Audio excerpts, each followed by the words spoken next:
Hi, Tony. It's Joanne. Good afternoon. I'm Angelo E. Basse, also known as Papa Angelo, the Life Mentor. I have an online program at Leader News Philippines every Mondays, Wednesdays, and Fridays. I'm also the founder and managing director of BCIDP Law Office and BCIDP Law Group Philippines. I'm granted a 10 to 15 minute talk about family by our wonderful couple here. So treat this as your refresher. Yeah, and also this will be good for all our guests here. Solemnizing marriages like this is under our Marriage and Family Laws Division, where we ensure compliance of all our clients' marriages to the family code and other existing laws on marriage and family. Yes, we are in the business of solemnizing marriages. The government granted us the necessary license to do this business. And attached to this license is the legal responsibility to teach every marrying couples their legal responsibilities. We teach every couple both the laws of man and the natural laws not taught to them by the City Hall when they apply for a marriage license. Legal responsibilities mean compliance to the laws. And what is the purpose of laws? To regulate the affairs of its citizens, so we can live a peaceful, happy, and prosperous life. Non-compliance to these laws have corresponding punishments. But let us all remember that we have two types of laws: the man-made laws and the natural laws. Natural laws are the laws that is not created by legislation, nor invented or controlled by man, according to Wikipedia. Through over time, man discovered that natural laws came from our Creator, called Heavenly Father or God. Though this is a non-religious ceremony, it does not mean that we will exclude God in your marriage life. God did not create religions. Religion is a product of man. What God made from the beginning is a male and a female. What God made from the beginning is a male and a female. God, therefore, is the author of relationships. So God has the right to be present every time there are two of His products, two human beings, like the male and the female, decided to unite their bloods. And when there are male and female being married like this, forming a family, God becomes your owner naturally. Marriage, therefore, is not a product of the state. It is not a product of legislation, not a product of man. It is a product of God.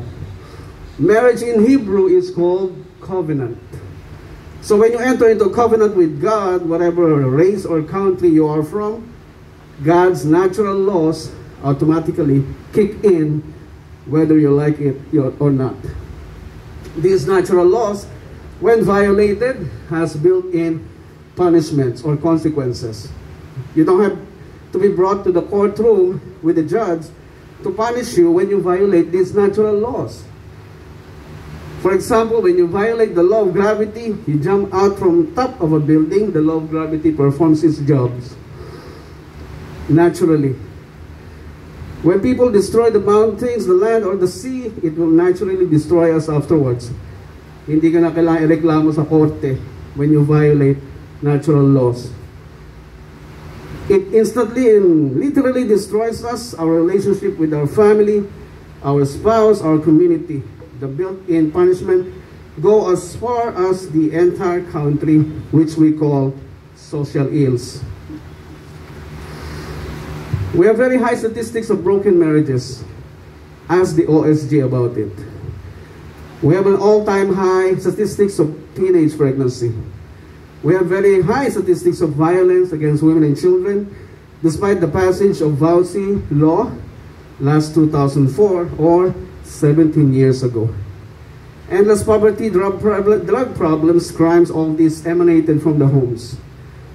And whenever a Filipino committed mistakes in life, the government adjusts by enacting laws for their protection and privileges, like the Solo Parents Act, the VAUSI laws, among others. That Filipino individual who committed the mistake in choosing a partner in life has no full control over the mind of his chosen partner. We are so complacent when handling the affairs of our lives. We are so confident that once we obtain all the secular learnings of this world, we already knew everything. However, this confidence shows otherwise with the kind of society we have now. And so, Article 15 of our 1987 Constitution says, family is the foundation of our nation. Foundation means everything that holds the building beneath, everything that holds the house beneath. Kapag ang pundasyon na ito ay unti-unti bumibigay, humihina, nawawasak, gaya ng dami ng problema ngayon ng ating bayan, ang buong bansa din, ang dahan-dahan nasisira, nawawasak. A country is being destroyed naturally, sadyain man natin o hindi, whether we like it or not. So look at the kind of country we have now. All social ills that we experience now have all been emanated from the family, from the homes of every family living here. When there's a surge of teenage pregnancy, just trace it back to the family. Giving correct guidance to our children is not the duty of the state.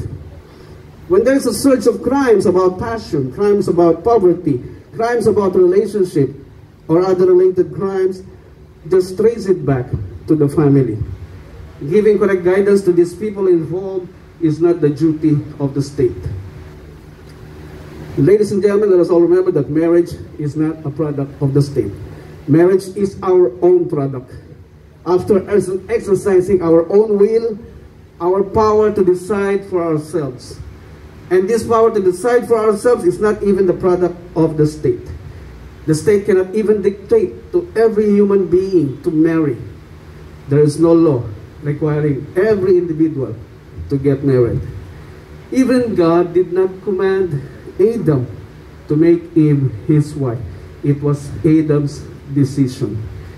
Eve was just paraded in front of him after niya magising from a major surgery, getting the woman from the ribs of that man. Because if God commanded you to choose her, to choose him, you will surely blame God pag nag-aaway na kayo. God will never allow that to happen, na masisi siya ng tao. So here is another truth. You both have exercised your power to choose by deciding to get married. Nobody knows the product than the creator of it himself. God knows how he designed his products, male and female. He knows that both are powerful and with different purposes. Wala pa akong nakitang babae na pumayag sa husband or sa lalaki na matalo. They are both powerful. Talagang makikipaglaban ng babae, makikipagsagutan. They are both powerful. And God knows that because he designed male and female.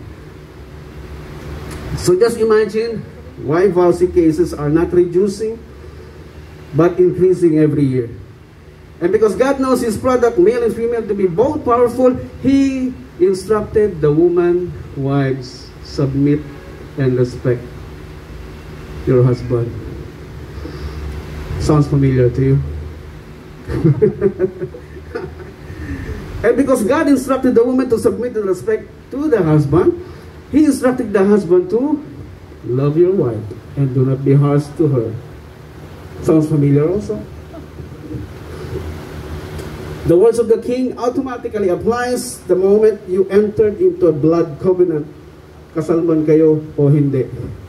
Husbands, how do you love your wife? Is it your way or her way? Love is being spelled by every wife as like this: A-F-F-E-C-T-I-O-N.